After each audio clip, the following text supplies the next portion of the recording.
Okay, moving directly on then. Collective action in the world of sport around human rights. Now we've got well, first of all, who am I? Yes, who am I? I'm John Morrison. I'm the CEO of the Institute for Human Rights and Business. We have been the caretaker organisation for the centre until it becomes fully independent at the end of next year here in Geneva. I'm also the Deputy Chair of the Advisory Council for the centre. And it's great that so many Advisory Council members are here. There are 45 organisations on the Advisory Council, government, sports bodies, businesses, NGOs, trade unions, etc. But including also national human rights institutions and hosts. And those are relevant constituencies for the conversation we're about to have here. In this room, when I look around, I see the world of sport and I see the world of human rights. The two worlds have so much in common. Both are global, both are universal, both claim to include everyone and to exclude no one. They both value their independence jealously. Governments are essential to set and enforce laws, but the autonomy of sport is, at least in part, a fight against the politicisation of sport. Human rights also looks to states to deliver on their duties and to business and sports bodies to respect rights. But human rights too should not be co-opted by any global region or political persuasion. Human rights and sports both have their remedies. We've just heard about that from the previous panel. But we've also heard there are limits to the scope and the content of those remedies. But both worlds believe essentially that where there's a harm, there should be a remedy. Fair play, if you like. So what's the problem? Why don't these two worlds know each other intimately already? Why aren't you all the best of friends? It's strange, isn't it? Now, there are so many reasons why these two worlds have been set apart from each other since the past 70, 100 years. The mission of the Centre for Sport and Human Rights of Mary Harvey and her team is to build and maintain and strengthen the bridge between the two worlds. The panel here today is not to talk about the differences, but to talk about the commonalities and how we build that bridge and how we deliver collective action. Now, the collective action is already a key part of the Centre's work. Many of the 45 organisations and governments on the Advisory Council have been directly involved in building collective leverage on a number of individual cases. You've heard about some of those cases. Today, you will hear more about them tomorrow. But also broader issues and commitments around policy and practice in sport. Yes, it is about remedy, but it's not just about remedy. Collective action is about prevention, due diligence, building capacity and awareness, and of course, eventually, the opportunity of how many people sport touches. The children, the adults of all ages who enjoy to participate in and to watch sport. If the message of human rights could be delivered to those billions of people, that is the opportunity that sits in front of us today. But how do we bond the worlds of sport and human rights, not around the lake in Geneva only, but at the grassroots of human rights and at the grassroots of sport? How do we build capacity? How do we build accountability? But also, how do we seize this opportunity? So we have two great examples now that we're going to hear from very different parts of the world, where we bring together the human rights side and the sports side. And the human rights side is represented in the form of national human rights institutions, another acronym for you, NHRI. There are 78 of those institutions around the world that have A status, i.e. they are independent from their national governments. but also recognised by their national governments. And then, of course, on the other side, we have national sports bodies.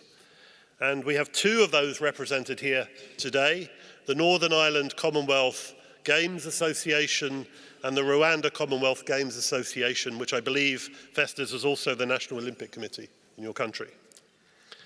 You're here because you're front runners.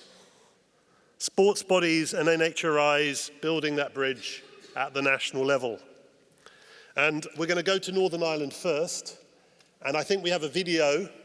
David Russell, the CEO of the Northern Ireland Human Rights Commission, is sick, unfortunately, unable to be with us today.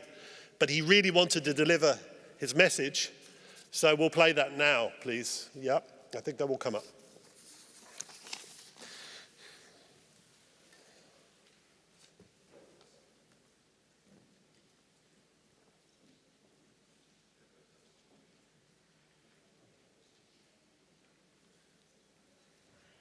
Opportunity to address you at this year's Sporting Chance Forum, and I apologise for not being able to join you in person for what has become an important annual event. To help frame this session, I've been asked to say a little about my organisation and others like us, and to set out why we're uniquely placed to support sports bodies that engage with human rights. After that, I'm going to pass to Conal Heatley, who is with you in person, and Conal will have more to say from the perspective of the sports governing body and as the newly appointed chair of the Northern Ireland Sports and Human Rights Forum. And usefully from this perspective, Conal will also be able to let you know what you can expect if and hopefully when you engage with an organisation like mine to support your work. We're a national human rights institution.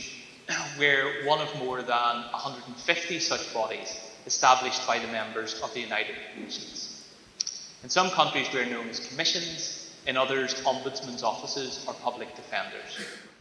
But whatever we're named, and wherever we exist, the role is the same: to be at the centre of the promotion and protection of human rights. We are the cornerstones of the realisation of human rights in domestic laws, policies and practices. We are the designated guardians of human rights in our respective jurisdictions, with duties to provide advice to government, to inform and educate wider society, and with the power to conduct investigations, inquiries, and take legal actions when necessary. For human rights to have real and lasting impact in sport requires, therefore, that national human rights institutions, as the centres of excellence, engage with you, and that you engage with us. We must reach out to each other if this project on sport and human rights is to realise its full potential. The truth is, many people, when considering the subject of sport and referring to human rights, do so in broad terms. And this is probably understandable. Concepts like fairness, non-discrimination, ethical trading, decent working conditions. You don't need to be a human rights lawyer to know what human rights are. I hear that so often. When you see their presence, you know that they're there. When they're taken away or violated, you know. But a word of warning. In the contemporary age, when populist sentiments around the world brushes aside facts far too often, we must guard against the dangers of simplification in many areas of life. And the risk of not doing so when we're concerned with human rights is to do a disservice to human rights, or worse still, to misrepresent them or reduce them to populism. When we talk of respecting, protecting and fulfilling human rights, what we are actually referring to is the rule of law in the first instance.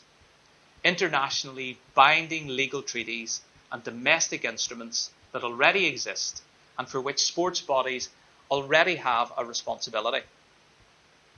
So, what we need to do, therefore, is create safe spaces where the expertise of national human rights institutions can meet with sports bodies, and together we can have frank, honest conversations that assist you to do your job, the good work you're already doing, but also assist you to do it better. Conal's going to say more about our experience of doing just this in Northern Ireland, and hopefully it will set you thinking about how such an approach might work for you.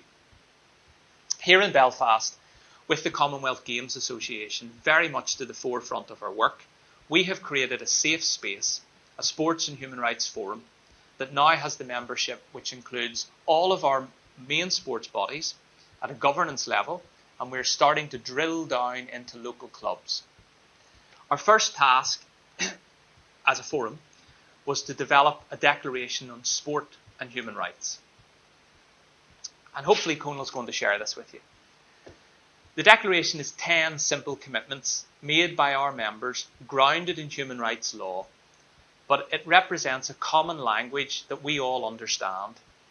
It contains nothing new, but it's the foundation upon which we are building a single voice in Northern Ireland and a common understanding of what everyone must do in order to make human rights real in sport. The declaration is in essence our plan. It's a programme of work. We're systematically working our way through each of the 10 principles, one by one, agreeing what they must mean in practice in order to realise human rights here. The sports bodies are assisting each other to do this. They're sharing good practice, they're challenging each other to step up to the mark, and they're helping one another to work through their difficulties. All of this is being done with the assistance of us as the National Human Rights Institution, acting as the Secretariat and giving the forum an additional sense of authority and legitimacy. Conal, as I said, is very well placed as the chair to give you more information about this. And with that, I'm going to hand over to Conal to provide the detail. Thank you very much. Thank you, David. It almost felt like he was with us. Is the microphone on? Is that on? Yeah, okay. So, Conal, you're the other side of the equation, if you like, the other side of the marriage. Obviously, it's gone well because David has set you up to explain the partnership. I mean, please tell us about the story in your own words. And also in that story, you know, when did it start and why didn't it start earlier? I mean, given the human rights world and the sports world have been around a long time, it'd be really interesting to know how you got to know each other, why you got to know each other, and why didn't you know each other 10, 20 years ago? Well, I think Northern Ireland has a long history. There's been a lot of issues regarding rights in general in Northern Ireland. But we're a small sporting organisation. We represent the Commonwealth sport movement within Northern Ireland. We represent slightly over 20 member federations. So that's our swimming federation, our athletics federation, etc., would be our membership. And to be brutally honest, it just wasn't on our radar. Going back 3 or 4 years ago, we had bid to host Commonwealth Youth Games in Northern Ireland. We put together what we thought was a good bid, and we were actually awarded hosting rights for those games, which was a massive occasion for the sporting community at home. Unfortunately, due to failure in government, and we're now over 1,000 days without a government in Northern Ireland, those games were lost.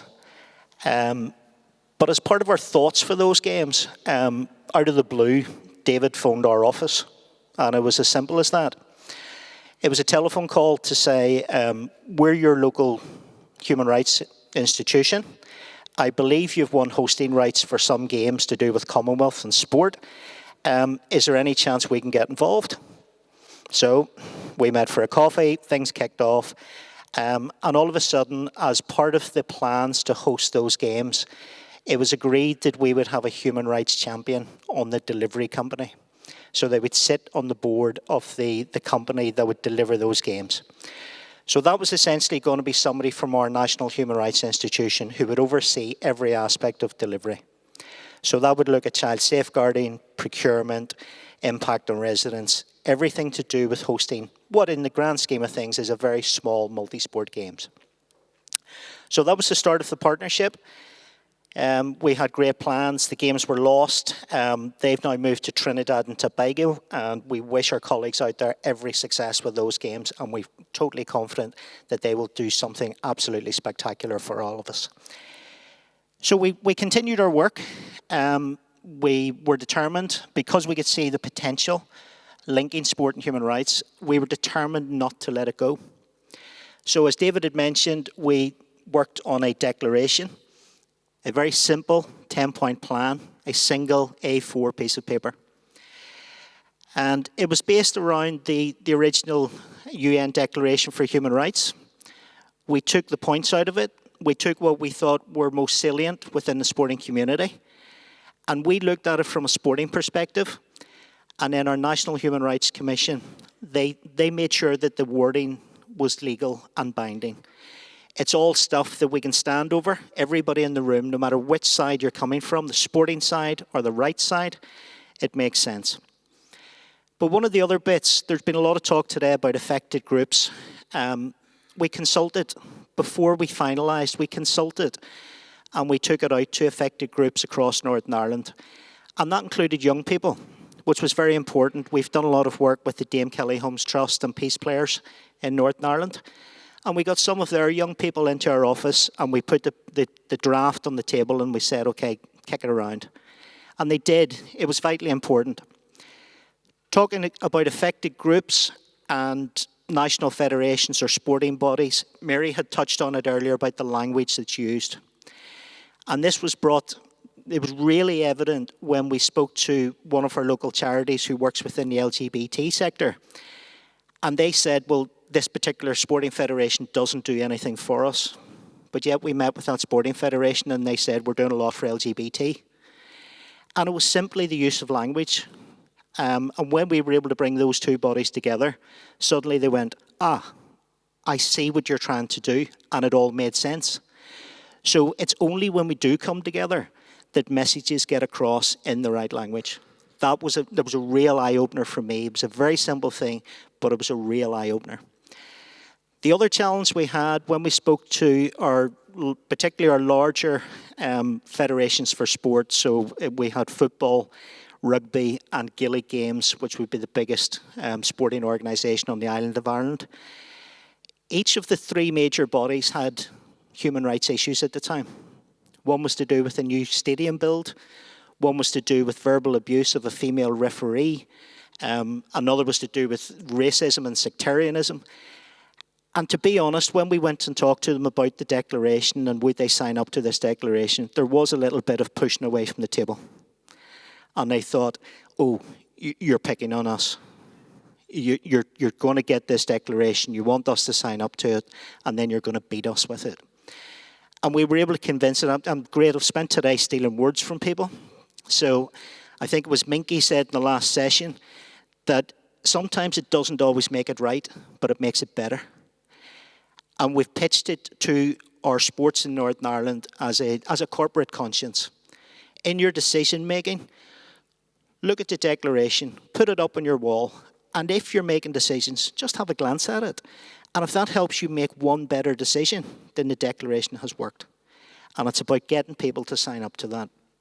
So that essentially has been what we've done. We're signing up various sporting federations, and as was mentioned, we're drilling that down to club level. We're taking it out to universities, the students' unions, sports clubs within universities. Anybody that's involved in sport, we're trying to get them in along with this declaration. And what that does is it opens a debate. And we've now got sports people and the future sports administrators. They're now aware of human rights in sport. 2 or 3 years ago, they weren't. That to us is a result. So I think it's very important for anybody in the room who, and was it Mark talked about a small sporting federation. FIFA have lots of staff.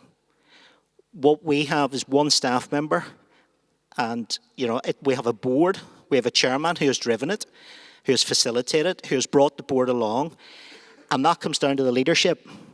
So regardless of the size of your federation, it's about leadership and one individual, the impact that individual can have to drive a message home. So with regards, sorry, I'm going to keep rabbiting. With regards to the forum that has been put together, again, it was mentioned in David's piece, we have pulled rights bodies and sporting bodies into a room, and essentially it's to concentrate on good practice. It's to share experiences and share good practice. We're trying not to shout at people. If somebody does something wrong, they need to be called out on it. That's an obvious. But what we see across sporting bodies is fear. They're fearful. What are they scared of? They're really afraid to engage. One aspect is it's too big. The subject is too big. If I start on this, where does it end?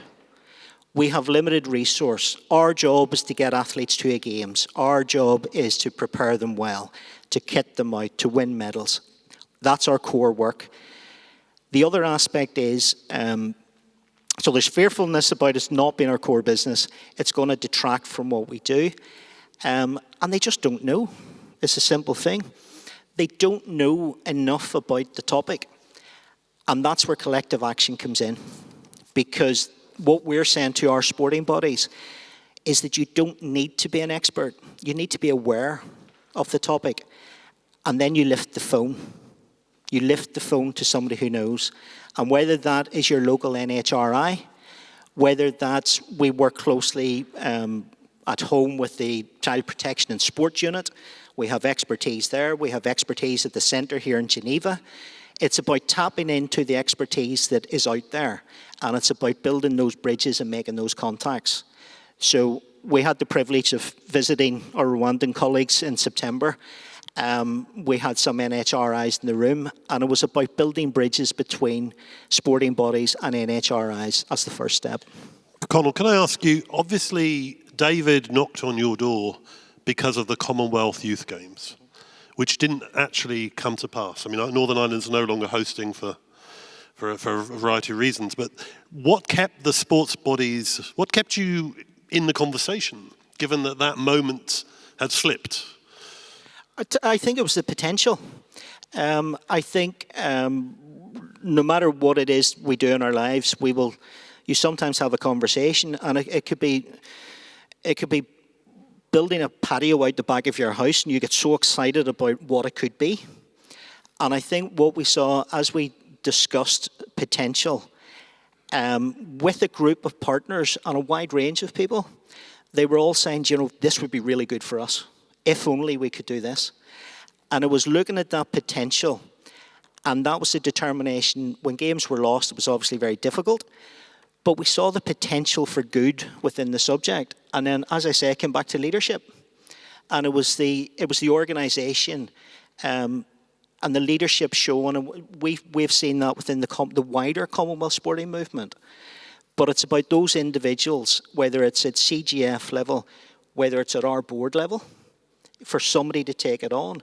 And it has been interesting, and we talk about the battle sometimes within our own board, where we have a chairman who says, look, this is a good thing to do, and people around our own board table are a bit standoffish and not sure. Now we get our own board members saying, can you come and talk to my sport? So just finally to follow up on that, so we heard from FIFA on the previous panel that there are a number of things that brought FIFA to the table, but part of that was, of course, was the number of forthcoming events, campaigning from Human Rights Watch and others, etc. You talked about leadership, but do the sports organisations at the very local level have to have a burning platform? Does there have to be a child protection issue, a domestic violence issue, or something else which has created an element of fear and confusion in the sports body that then brings them to knock at the door?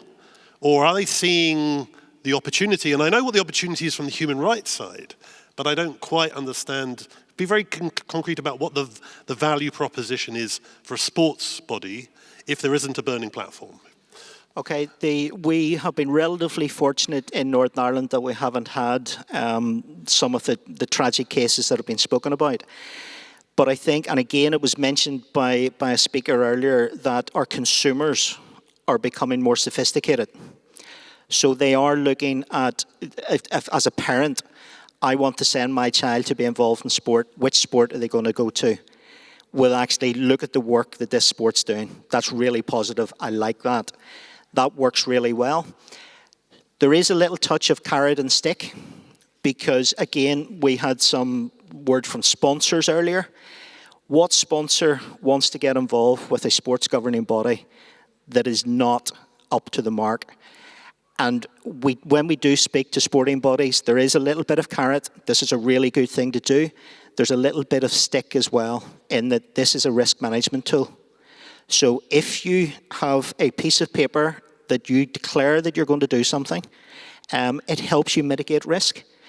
And if it does take that to make the sporting body better, but at the same time, I will note, Craig had made the comment earlier, that policy is not action. So while they have something to work on, which will help them mitigate risk, they need to make sure there's not just a piece of paper on a wall, that they actually live it. Are you and David friends now? David Russell? Yeah, do you go to games together?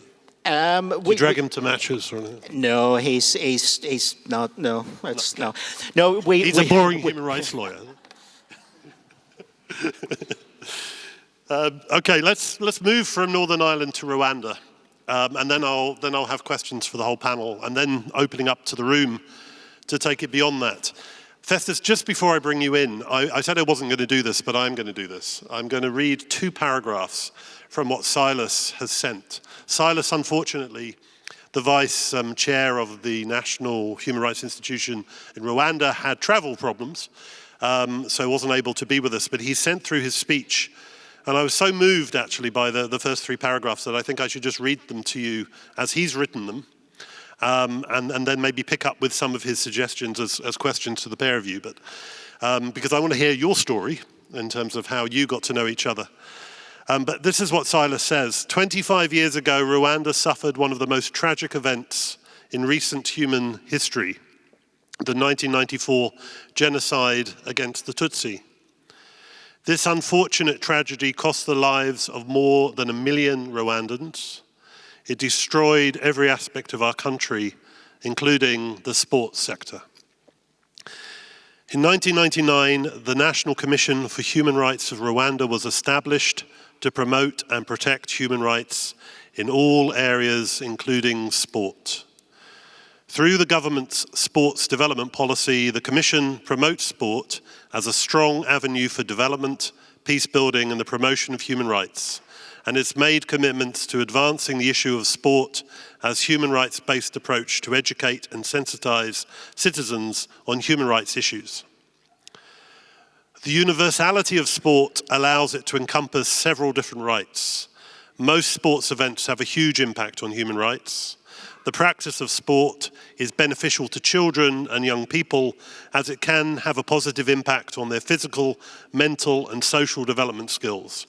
Sport is helpful in a human rights context as it encourages the integration of persons from different cultural or economic backgrounds, those with disabilities, and helps promote gender equality. Now that's just an incredibly eloquent statement there from the perspective of a human rights advocate. And when you tell your story, and I'm going to ask you both to do that from different perspectives, I want to sort of also have that question, the same one that I asked Conal, is did it take the loss of 1 million Rwandans to start the conversation? Because there are many people here not from Northern Ireland and Rwanda. So what brought you into conversation with each other? Is there something unique about your country in Northern Ireland, or is your story and Conal's story a story that everybody in the room can and should relate to? Anyway, Festus. Well, thank you, John. I don't know if it was a chance, coincidence, or accident that we came across of meeting and working with Northern Ireland, Conal and his colleagues. But before going into that, I want to start by, nothing comes from nothing. Our human right approach in sport doesn't come from other perspectives or other motives. It comes from our history, as Silas put it. It started with a context of what we call in Rwanda agaciro, which means dignity, our dignity. And you, as you may understand, we can't say dignity, you can't have a dignity when your rights are abused. It is started by respecting your right. And the dignity concept came, which is a government policy, by the way, came from the idea of self-reliance. Why a country, as poor as it can be, can always rely on your taxes. You pay your taxes, and we live. You pay your taxes, and a Rwandan somewhere is just getting a benefit from it. Where is my dignity if I just rely on some other people? What if tomorrow you don't pay your taxes? So our dignity approach came from that. Why don't we rely on ourselves? And by relying on ourselves, we need to respect our right in order to promote our own lives. So we in the sport movement, we said, if the government is talking about the dignity, what is the dignity in the sport movement? Do we respect really the lives, the principles of human rights in our movement? And that's where we started by saying, don't we have abuses, human rights abuses in our movement? Don't we have exclusion in our movement? Don't we have child abuse in our movement? Don't we have sexual abuse in our movement? Don't we have hatred between ourselves, being from regional, religious, ethnical, things like that? Don't we have that? So we can talk about dignity when rights of people are abused. That's where we started. And when we met with Conal and his colleagues, we realized that we have the same vision, the common understanding of things. And our meeting with them, that didn't encourage us because we have started already working with other different, be it the civil society and the government, civil society with different NGOs. Let's say, for example, the Transparency Rwanda, which is a chapter of Transparency International, talking about the transparency and accountability in sport fund mobilization and use. But also with some other government agencies like National Prosecution Authority, like Ombudsman Office, like the Minister of Gender, like different, like National Human Rights Commission, talking about anti-corruption, working on anti-corruption, for example, anti-gender gender abuse, gender violence-based abuse, and some other abuse, talking about anti-child labor, because you can have some children working in tea plantation, minings, and using the sport channel, sport federations channel, to mobilize, to raise awareness, and to tell people in remote areas, because at the beginning, what I did mention is that people were abusing right of people, are even abusing right of people without knowing that they are abusing right of people. Victims are not aware that they are being victims. So what we do with the government, with civil society organizations, is to raise that awareness. First, telling people, you are abusing right of people without knowing it. You guys, your rights are being abused. Do you know that? So when we met with them, it was a very good opportunity. And to cut the long story short, it's a privilege and a chance to have Conal and the other colleagues working with us. Thank you. Great, and I want to come back to where the partnership is going forward. But Naickey, from a youth perspective, what is the value for most people that participate in competitive sport? A lot of them are young, right? And men and women. What's the value for the human rights, grassroots human rights from your perspective? Merci. Je vais parler en français. Thank you very much. I'll speak in French. Il faut savoir que la population rwandaise You need to plus know de la that moitié de la more population than rwandaise half of the est jeune. Rwandan population is young. On parle de entre 60 et 70% de la population. Between 60 and 70% of À the partir population de is made 0 up of young people jusqu'à 35 ans. under the age of Cela montre 35. que durant le génocide, This shows cette that population during the genocide, était pour certains, c'était des enfants the et population d'autres was n'étaient pas encore nés. children in some Cela cases veut and dire some had que yet to be aussi born. il y a certaines valeurs qui sont There are qui some ont été perdues values de which par have les been vies lost humaines qui ont été perdues. through the loss of human life. Il y a eu une cassure And sur there has been a break with the les past recommandations, les valeurs, in terms of la recommendations, culture values and culture, de l'humain qui a été perdue. Alors pour cela, all of le which sport were lost. a été une bénédiction, je dirais. Parce qu'avec le sport, il y a And certaines valeurs sport has qui been a real reviennent. godsend, I would say, Je dirais because there are l'amitié, values le that are respect. coming back to us, that we're getting et back through sport. l'excellence. For example, friendship, respect, De par le respect, and excellence. je dirais que c'est le fait On d'avoir respect, pris ces valeurs. I would say that d'avoir, it's the fact that ces we've valeurs, taken these values on board. elles ont été arrachées à nous. Et ainsi, nous avons These pu, values were taken away from us. nous avons pu retrouver ces valeurs. And we have C'est found quand them tu as again. perdu quelque chose que tu connais la valeur de You cette only chose. know the true value of En something Kinyarwanda, once on you've dit, lost it. uwambaye ikirezi ntamenya ko cyera. Donc quand tu as perdu quelque chose, tu ne sais pas, When you've lost tu something, connais la valeur de cette chose quand tu l'as perdue. that Donc, is when you find its true value. les droits humains et le sport ont fait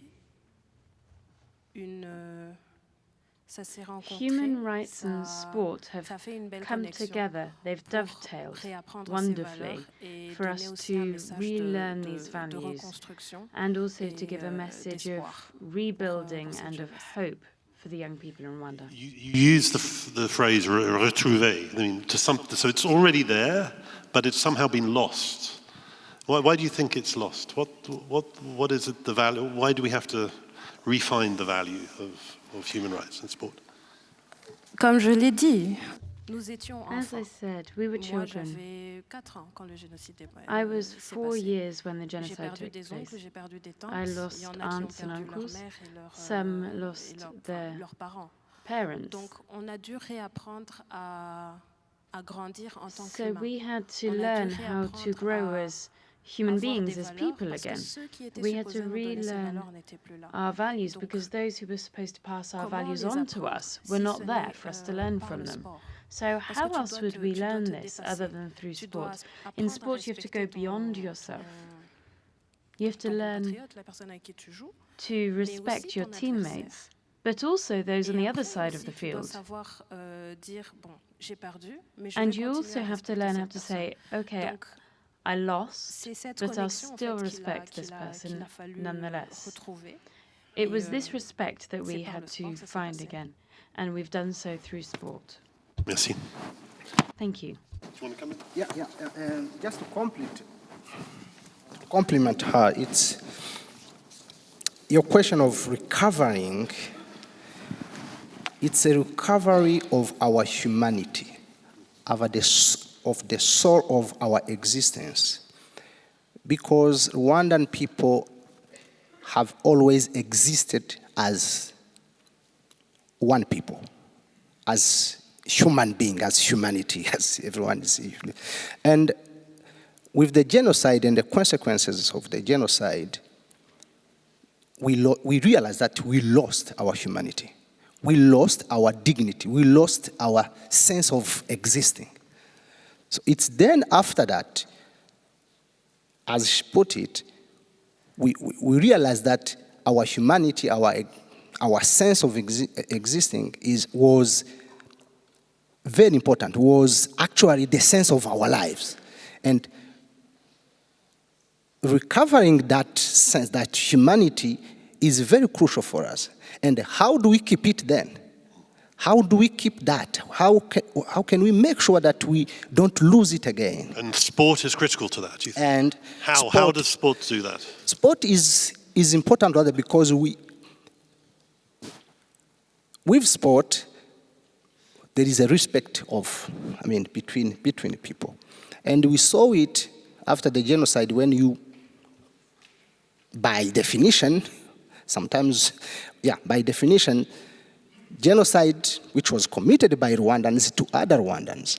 And you see those groups, let's say 2 groups, once again, just in the aftermath, immediately in the aftermath of the genocide, the 2 groups are still doing sport together. You want, what is this? What is this? You see in the village, a child from this group, another child from this group, are just playing because, as she put it, they were just children. Okay, I lost my parent, but I don't know that your parents were involved in that. Even if I know your parent was involved in that, I know you are my neighbor. We just meet at school. We're praying together. We're doing sport together. So now adults realize that we can use sport to bring people together again. And we're doing it. Even we have something, maybe she will come on that we call Genocide Memorial Tournament every year. Genocide Memorial Tournament are about remembering what happened, but also telling people, sport can help us to bring again the people together. Sport, and during the genocide, by the way, so many survivors have been survivors.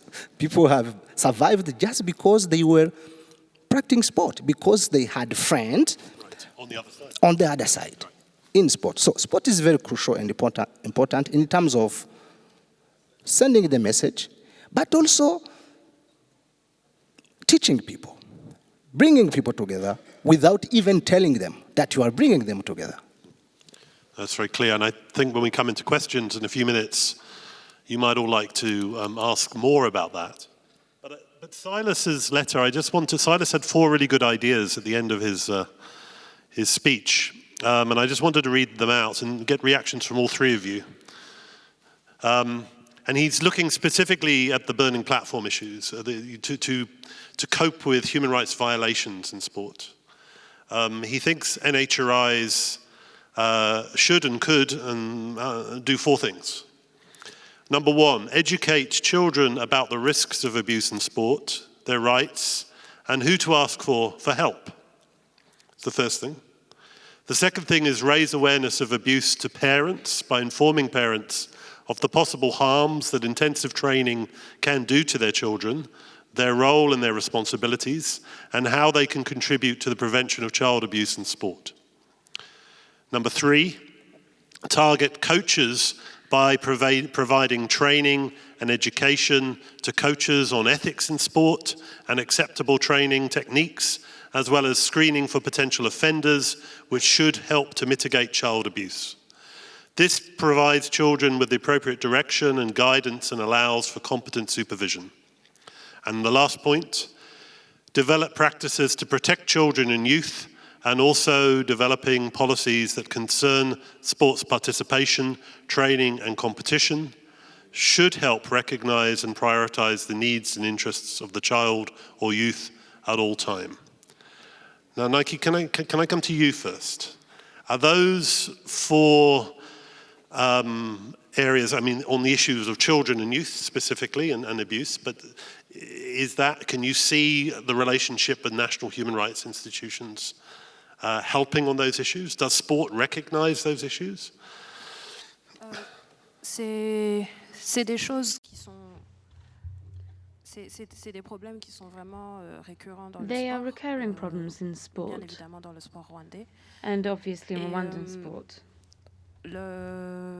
Cet organisme des droits de l'homme the Human Rights essaie de Institution délivrer un message, tries to send out a message, de donner des informations sur and to give information regarding mais je pense qu'il abuses. y a encore beaucoup d'efforts à faire. But I think there's still a great deal to be done, although some work has already been done in this respect. Ce n'est pas que donner des informations. It's not just about giving information or saying this or that could be improved.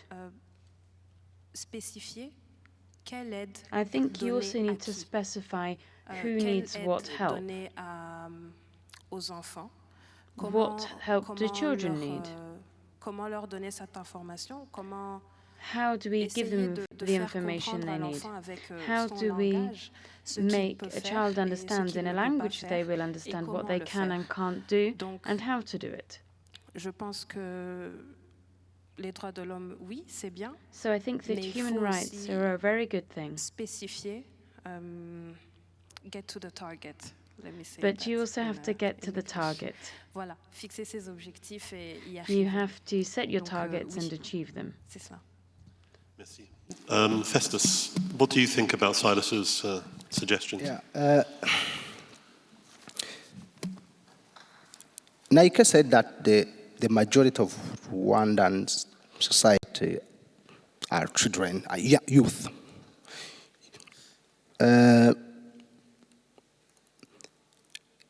And I realize, being in my society myself, I realize that Rwandans are centering their action to youth because it's a big challenge. It's a challenge and opportunity at the same time. If you don't treat well that youth, it can be a threat to the existence even of the Rwandan society today. And the National Human Rights Commission focusing on child rights. I'm not talking on women, because women also are 56% of the population. And the gender equality, gender equity, it's not a secret. If in Rwanda we have 65% of parliamentarians as women, so 65% of women in the parliament. It's not an accident if the government says, or the constitution, by the way, says 30% of in any government or national decision-making body, minimum of 30% must be women. So I'm talking about children and women.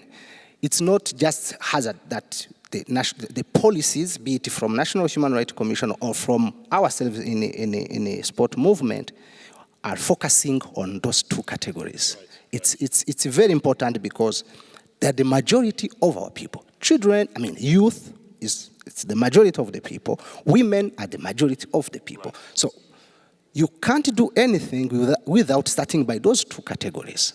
So to be brief, that is not minority issues, it's majority issues. Well, we don't see that on that angle, but we want to make sure, because sometimes if you don't focus on those groups, you can also be seen as excluding them.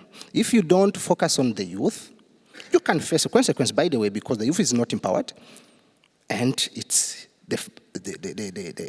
how do you call it? The backfire can be very explosive. And so it's because we want the stability and the prosperity of the society. If we don't address those issues of women and youth, we will face consequences for sure. Thank you. Conal, I want to come to you, and then we'll go to questions and discussion. David, there's something David said in the opening video that stuck with me. Clearly, Rwanda and Northern Ireland, part of your recent history has been division between communities. But what David said there was that actually in the world we live in at the moment, divisions are happening in every country, virtually every country on the planet, between communities. Not always ending in violence, but there are clearly divisions, deep divisions in many, many countries. And he was talking about the possibility that sport creates a language in the way that Festus has talked about. Is that what, when you talk to people here who are not from countries with conflict in their recent history, do you see the value of the NHRI sport relationship transcending that? Your two stories are not unique. No, I think globally, as we see more movement of people, we operate in a global environment. I think we just have to recognise that. There will always be minority stroke disadvantaged people, no matter where we go. The power of sport is incredible.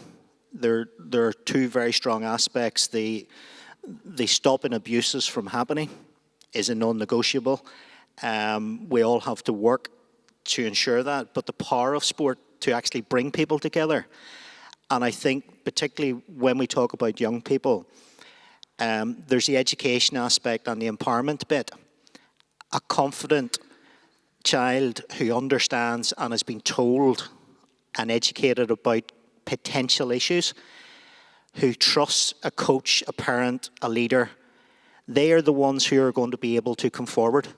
So there is a huge thing about empowerment, and that empowerment, while we talk specifically maybe about young people, and I know that topic will be touched on tomorrow, it's empowerment for anybody involved in sport, and that could be our athletes, it could be coaches who are under pressure to win medals, it could be anybody involved in sport, and how we create a climate that all of those people feel empowered to call out abuses that happen or potential abuses. And why will we educate our athletes around issues such as anti-doping? Can we introduce some simple signposting mechanism to all those who are operating within sport to say human rights are important? If you see them, this is what you should do. I think there's a huge piece of work we can all do around that, and the NHRIs have a massive role to play. Great. Well, that's a brilliant segue. So we'll take groups of questions. I see a gentleman there with a hat on. If you could each use a microphone and introduce yourself and your organisation before you speak, we'll take 3 or 4 questions together and then come back to the panel. Sir. Very much. Good afternoon. My name is Commissioner Amir Mia from the South African Human Rights Commission. The call for collective action out here, for me, is extremely important. You mentioned earlier in your opening remarks that there were 150 nation states with NHRIs, of which 78 of them have A accredited status. Now, just for the benefit of everybody, let me just explain to you what that A accreditation means. It means that the Human Rights Commissions with A accreditations have an independence to dispense with justice without fear, favor, and prejudice. They have convening constitutional powers, which means that they can bark when it's necessary, and they can bite when it's necessary, and they also have subpoena powers for people who do not appear in front of them as well. The other point that I'd like to make here is that the status of the A-accredited institutions then resonates with the Office of the High Commission on Human Rights and the Human Rights Council itself. So my appeal then would be to say to all human rights defenders here, including the Sporting Chance Forum and many other human rights defenders that are here, that if people understood the power of the Human Rights Watch as an NGO that has so much of power to change the lives of people, I would urge you then to come on board through the Office of the National Human Rights Institutions, what those constitutional gravitas, to take that challenge beyond. Because I think as a collective, it will also put not only private organizations to terms with violation of human rights, but it will also put states to terms with protection and promotion of human rights in their respective countries. We cannot allow what happened in Rwanda was absolutely horrible and horrendous. When we came out of a painful past in 1994, they went into a journey of a painful journey, and they had to come out through that experience to showcase to us in a very painful way that how sports can heal. And the abuses that come from it obviously can be protected through the offices of the NHRI. So my appeal to everybody out here is that out of the 150 nations that are here, that you should knock on their doors as well. I mean, David Russell's interview here was absolutely profound and powerful. And I think we should latch on to those opportunities to make the difference. And then we can also raise these issues as business and human rights via the United Nations Guiding Principles on Business and Human Rights, and include sports as a chapter in that. Thank you. Thank you. Thank you, sir. Right, other questions? Yes, there. Hello, my name is Florette Blackwood, and I'm from Jamaica. I'm from the Ministry of Culture, Gender, Entertainment, and Sport. The moderator, thank you very much for the panelist, and I, in fact, learned quite a lot, and have given me some ideas to share with my sport colleagues going back home. The moderator, in the opening remarks, indicated that, made a statement that governance is essential and that it's important for us to build capacity and ensure accountability.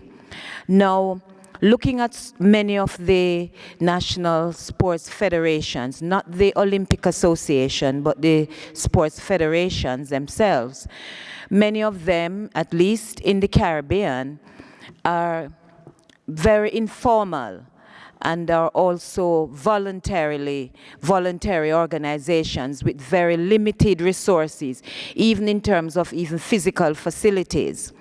Now, in the previous session, we had the IOC also speaking. So as we begin to talk about reporting and how do we ensure that that governance framework is established and that therefore there are opportunities to report, to build the necessary capacity when there's limited resources, and in some cases, some of those informal groupings also hide behind the concept that they are non-government organizations, and therefore there should be no government interference. How can we move beyond that setting? Is it that the IOC, apart from having these policy framework developed and mandates developed, do they do the necessary audit of their national Olympic associations to ensure that they work with their members to see that these governance systems and mechanisms are in place? Thank you. Thank you, and I'll come to you, the panel, in a minute. I'm going to take one or two other questions, but I'm intrigued by the fact, are you audited?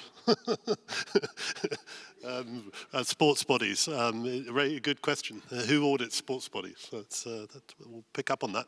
All right, who else? We have, yes, a youth perspective, I think, from the front. Yeah, this is just to reiterate. So we did the online youth survey. So one of the questions that we had, well, a statement from one of the respondents of that survey was, young people can have better agency in various systems by their responsible and active participation. Authorities must invest in creating children and youth-led spaces to foster and promote leadership to tackle real-time issues of children and youth. And this was something that was echoed by several of the other respondents, saying that there should be youth representation, whether that's through youth committees or as individuals, and working directly with the organizations engaged in sport. So not so much a question there, but maybe the question is, to what extent do the panelists agree that these spaces should be created, and how can youth not just be engaged, but directly involved in that process? Thanks. Right, question here.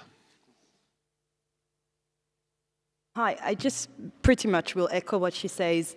I'm an international athlete, a volleyball athlete, but I'm with the Youth Health Network as well. And basically, it's the same question I just wanted to ask.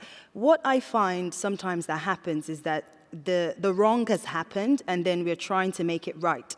But I find that simply, these athletes, we just want to play.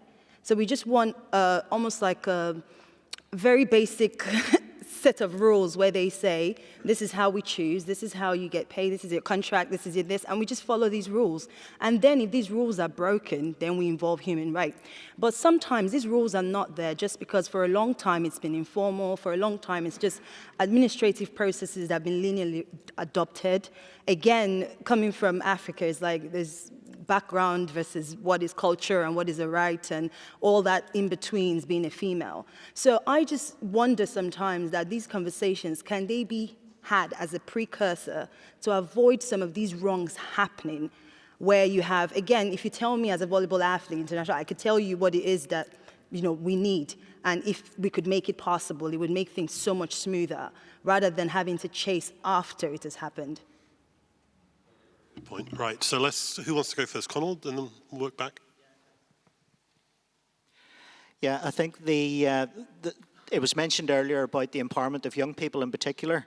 In December of this year, on the 11th of December, we will be hosting a workshop, a sport and human rights workshop, in conjunction with Ulster University and Belfast City Council.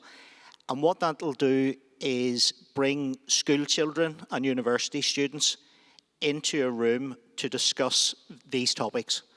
So what this room is discussing over these 2 days, we'll be doing it with young people aged from 16 to 22. So the point is to get their opinions, discuss the issues.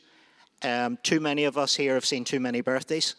Many sporting organisations out there, if you look at the age profile of their members, you'll probably find that more than half are under 20.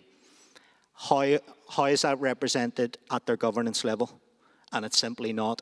So we're very conscious, certainly, that we need to get that voice. We need to listen to what young people are saying. And absolutely, life experience gives you a lot. But the priorities of young people are probably different from many of us in this room. And it's important that they're brought on board and they're respected. Can I, just on the question from the government about accountability, who are you accountable to? And if we're promoting grassroots relationships between NHRIs and sports bodies, who's accountable for those relationships? Well, I think first and foremost, every one of us gets up in the morning and looks in the mirror, and there has to be personal responsibility. As a global citizen, there has to be personal responsibility. But certainly, the NHRI within any country will have the legal framework that if we do discriminate, many countries will have very decent discrimination laws. The difference is that laws are actually being flouted, and we need somebody who can actually bring them to task. And I think that's where the relationship between sporting bodies and your NHRI. But it has been mentioned, we do not want breaches of law to happen. We want to stop it before it happens. So there has to be the education piece. We need to take the advice from experts in the field and implement it within our sports. And that doesn't have to be an onerous task. Sometimes very, very simple changes can make a world of difference. Thank you. Naickey. I think it goes on if you just talk. Je voudrais réagir sur ce que Can I react to what has just been said? In Rwanda's specific case, there are two bodies that are specifically tasked with handling youth and children affairs. There's the NYC, the National Youth Council, and the NCC, the National Child Council. They're truly two bodies that are specifically adapted to promoting the rights of youth and children. I have to say that what really struck me about the comment that you made was adding sports and human rights together, but integrating sport into human rights and human rights into sport. I think that's an excellent initiative, and this is a comment which we need to bear in mind and add to the responsibilities that are already attributed to these bodies. Thank you. Festus. Just to add a little bit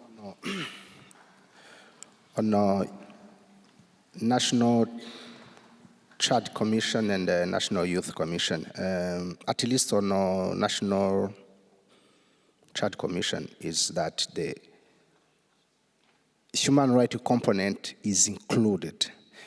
Maybe it's not human right in sport with the NCC, but when we talk about child labor,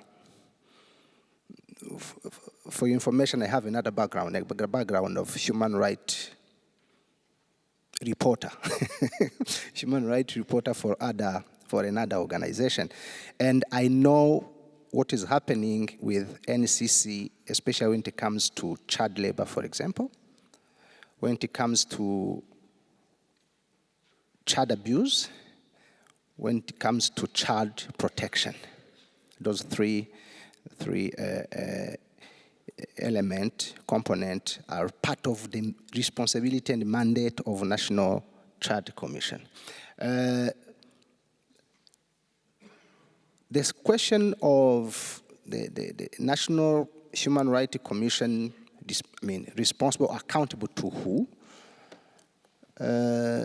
Even if I don't represent the National Human Rights Commission, but as our partner, I know that they are responsible to the people. If I stop there, you can say this is it's not clear. They are responsible to the people, represented by the Parliament. So they report to Parliament, and they are accountable to the Parliament. Yes, yeah. But what about you? What about the NOC? Yeah. Who are you accountable to? The NOC is not accountable, legally speaking. We are not accountable to the government or to the Parliament. Sport organizations. We are accountable to the international sport organizations like IOC or other international federations. But that is where Rwanda is. I just want to stay correct and humble. We know that the government is encouraging the civil society to take us accountable. I mentioned the Transparency Rwanda, which is a Transparency International. Yeah. Cycling Federation or basketball federation or volleyball federation can collect huge sum of money from sponsors, be it local or foreigners. And sometimes people may say, oh, I will be accountable, I will be transparent and accountable for the fund I get from the government. By the way, I want to tell you that the government of Rwanda is the major sponsor of sport in the country because the private sector is still small. So, but people are now getting significant amount of money from sponsors, private sponsors, not the government. And sometimes they feel, oh, I'm not accountable to the people or the government on that amount. So, it's no longer true in Rwanda.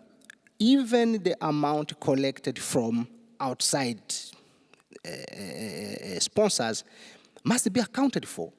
And the transparency and accountability is, the Auditor General of the public finances is not going maybe to pin any leader of a federation, but the civil society is taking us responsible and accountable, right. And we are responsible to the people in the electorate. That's something that is very new in Rwanda, but we stick on.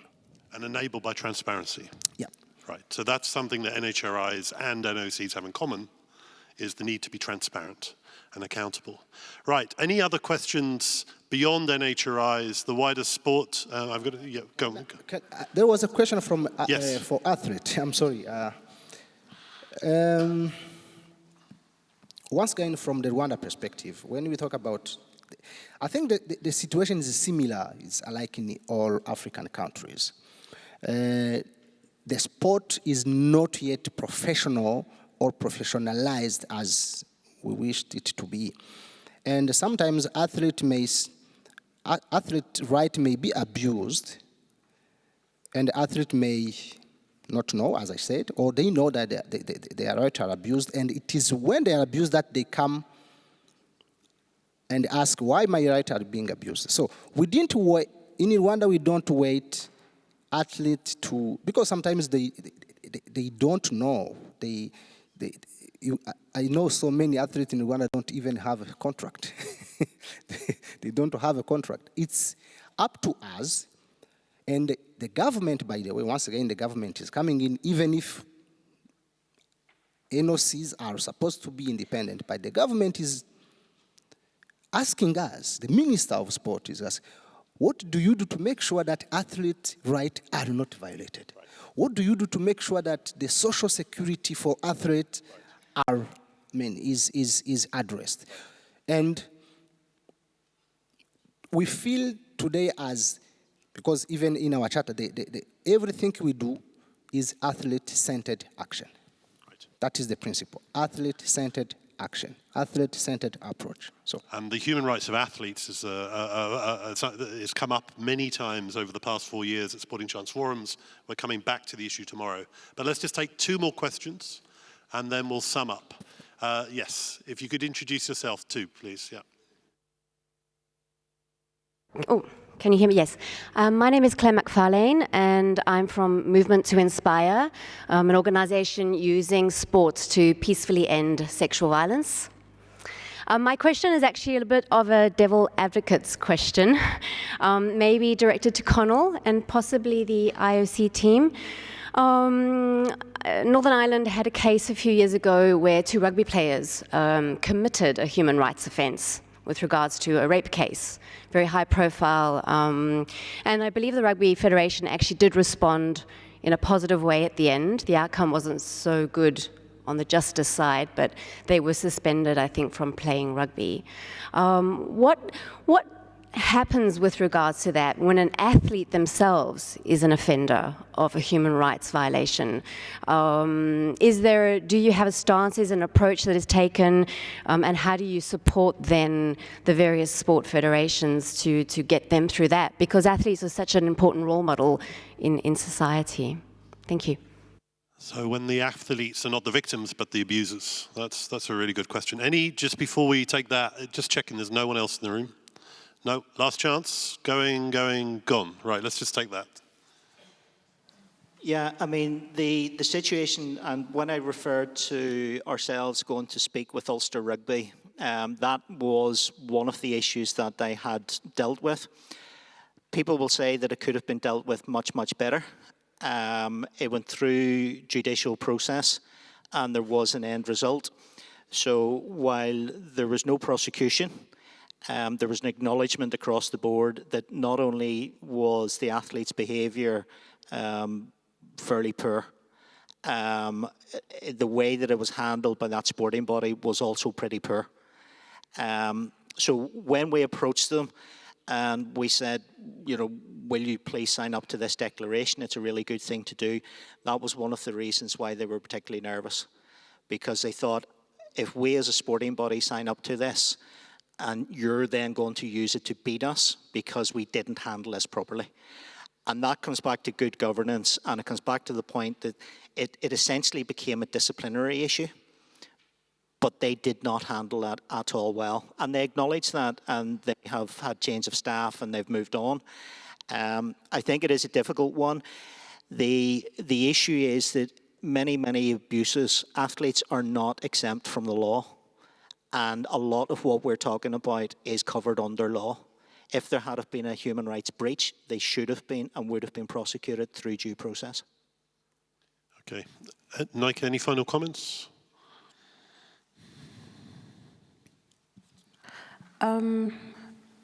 Je dirais pas des commentaires finaux. I'm not going to say that these are final remarks.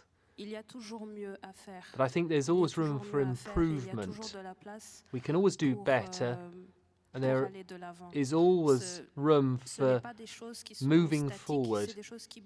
There are no things which stand still. Everything is on the move. So we must move towards the future, because we are the future. We need to know how and when to take the necessary measures. Festus, I first met you in Rabat, Morocco. Remember? 8 months ago? Was it? Maybe not that long ago, 6 months ago. And we had a few NHRIs and we had a few sports bodies, and we were talking about the nature of the relationship. Do you think, what's your prediction for the year ahead? Next time we have a Sporting Chance Forum, are we going to have NHRIs, sports bodies going for lunch together, signing MOUs and taking this forward at the grassroots of sport? Is this a vision that's sustainable? Is it one you believe in? Well, I believe in collective action. I believe that if every sector every sector is working alone, we won't achieve a significant result. I believe so. That's why I say I believe in collective action, and from the Rwandan perspective, we want to see this collective action emphasized because we still consider it as we have resistance.